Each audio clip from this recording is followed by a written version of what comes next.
Isang mapagpalang oras sa ating lahat. Isa na namang kwento ng buhay ang ating matutunghayan at siyak nakapupulutan natin ng aral. At ito ay pinamagatang Ampon. Ilang taon nang kasal sina Francis at Maricel. Ngunit di pa rin sila nabibiyayaan ng anak. Kaya naman, nang may mag-alok sa kanila na batang ipapaampon, ay agad na nakiusap si Maricel kay Francis na kanila na nga itong kunin.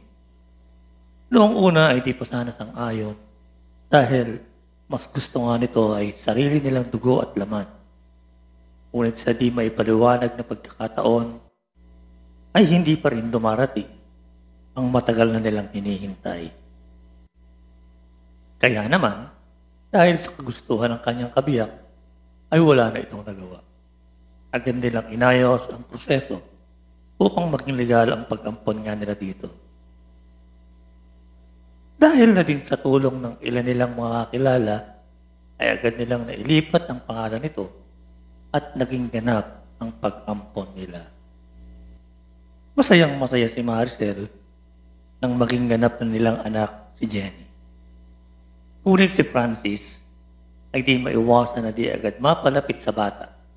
Dahil nga ang nais nito ay kung magkakaanak siya ay galing sa sarili niyang dugo. Ngunit dumaan ang ilang taon ay napamahal na sa kanila ang bata. Lalo na at naging mabait naman ito. Ngunit dahil nga sa nag-iisa ito ay halos naibigay nila ang lahat ng luho nito na nakapagpabago sa ugali nito. Lalo na nang tumungtong ito sa edad na 16. Naging busy na din ang mag-asawa sa kanilang trabaho habang si Jenny ay tumaan sa pagiging rebelde dahil na din sa mga nakakasalamuhan nito sa paaralan. Naging paladabok ito at palasagot sa mag-asawa, lalo na nang malaman na niya ang tunay niyang pagkatao. Madalas ay ginagabi ito sa pag-uwi. Kaya naman, napapagalitan ito ni Francis. "Oh, anong oras na, ha?" Sita ni Francis sa kanyang anak. Ngunit dabog at di pagpansin lang ang sagot nito. Sabay pasok sa kwarto ang ginawa ni Jenny. Kaya naman, nag-init ang ulo ni Francis at di maiwasan na pagbuhatan niya ito ng kamay. Mabuti na lang at naroon si Marcel upang awatin ang kanyang asawa. Sinabihan na lang nito na siya nang bahalang kumausap dito. Ngunit maging ito ay binastos lang ng batang kanilang inaruga. Ilang araw na din nag-iinikan ng mga ito sa bahay. Napag-usapan ng mag-asawa, nahayaan na lang muna ang bata dahil nga dumadaan pa ito sa depresyon. Lalo na nang malaman niya na di talaga si anak ng dalawa. Nagpili na lang si Marcel na siya nang bahalang kumausap dito pag nasa maayos na ito na kalagayan. Ngunit lalong tila naging bato ang puso ng bata kahit na puro kabutihan lang ang ginagawa ng mag-asawa. Lalo na nang malaman nila na nabarkada na ito sa mga kilalang lulong sa masamang bisyo. Kaya naman agad na itong kinausap. Ngunit matigas na talaga ang puso ng bata at di na nila alam ang gagawin dito. Nagpasya na din sila na kung gusto nito ay umuwi na lang sa kanila. Na agad namang nagpabago sa isip ng bata. Agad nga na sinabi nila sa bata kung sino at saan nakatira ang tunay niyang mga magulang. Kaya naman, matapos nito ay hinayaan na nila kung ano ang gusto ng bata. Na di na rin nila kinagulat ang naging desisyon nito. Agad nagpaalam ang bata na pupuntahan niya ang mga ito dahil ito daw ang tunay niyang pamilya. Masakit man sa mag-asawa, ay wala na silang nagawa. Buo na ang desisyon ng bata. Awang-awa si Francis kay Maricel dahil totoo naman nila itong minahal. Ngunit noon pa ay sumagi na ito sa isipan ni Francis na maari itong mangyari habang si Maricel ay hindi pa rin tanggap ang pangyayari. Ngunit Halos isang araw lang ang lumipas ay nagulat ang mag-asawa nang bumalik ang kanilang anak. Umiiyak ito at yumakap kay Maricel. Nagsusumbong na tila bata. Dito nga ay nalaman ng mag-asawa na halos ipagtabuyan din ito ng tunay niyang ina. Dahil na din sa hirap nila sa buhay, nakita niya ang kalagayan ng mga kapatid niya na higit na mabuti ang kinalalagyan niya. Kaya agad niya siyang bumalik at humingi ng tawad sa mag-asawa. Bukas loob naman nilang tinanggap ng bata, lalo na ang alam nila ay magbabago ng pakitungo nito dahil nalaman na niya ang totoong pagkatao nito. Ngunit yun ang malaki nilang pagkakamali dahil tila lalong naging rebelde ang bata. Dahil nalaman nila na nagkaroon na rin ito ng kasintahan sa mura nitong edad. Kaya naman, agad nila itong pinagsabihan na ayusin na ang buhay nito. Ngunit, tila sumawa pa ang loob nito sa mag-asawa. Kaya naman naging madalas ang sermon ni Francis sa bata. Mabuti na lang at nariyan si Maricel upang awatin si Francis. Ganoon nagpatuloy ang buhay nila. Ang akala nilang magiging okay ay lalong naging magulo dahil kay Jenny. Hanggang sa maganap na ang isang pangyayari na nagpabago sa buhay nilang mag-anak. Maagang umuwi noon si Francis mula sa kanyang trabaho dahil sumama ang pakiramdam niya.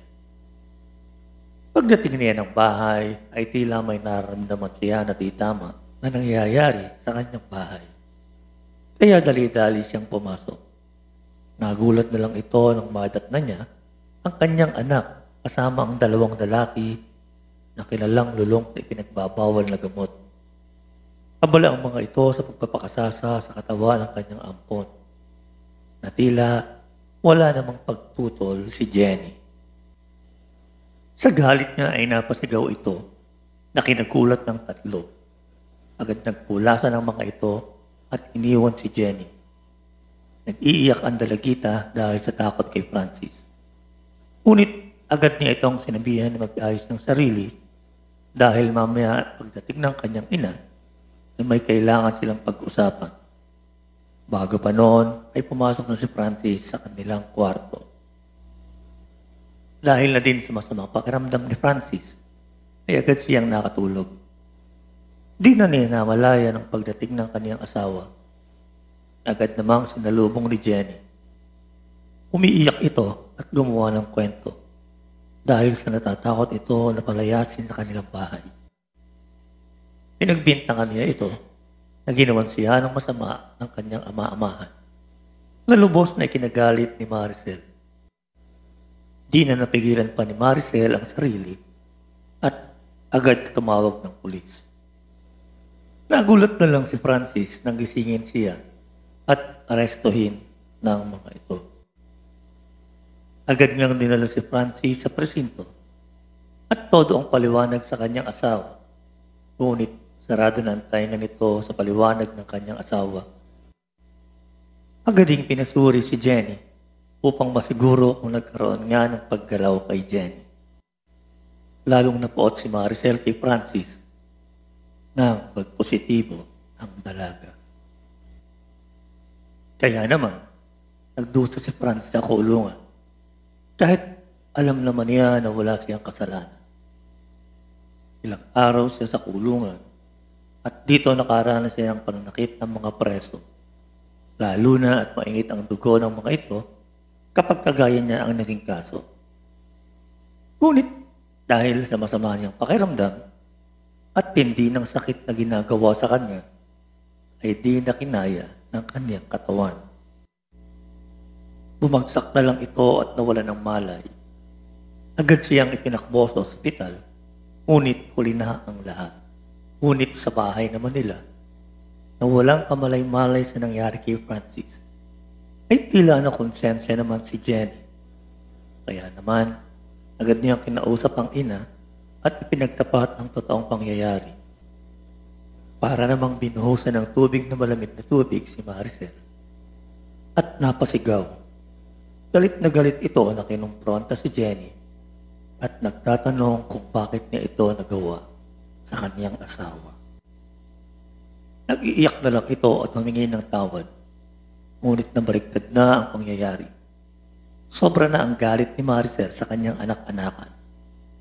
At di na maiwasan na masaktan niya ito. Agad niya itong kinaladkad papunta sa presinto upang iurong na ang kaso.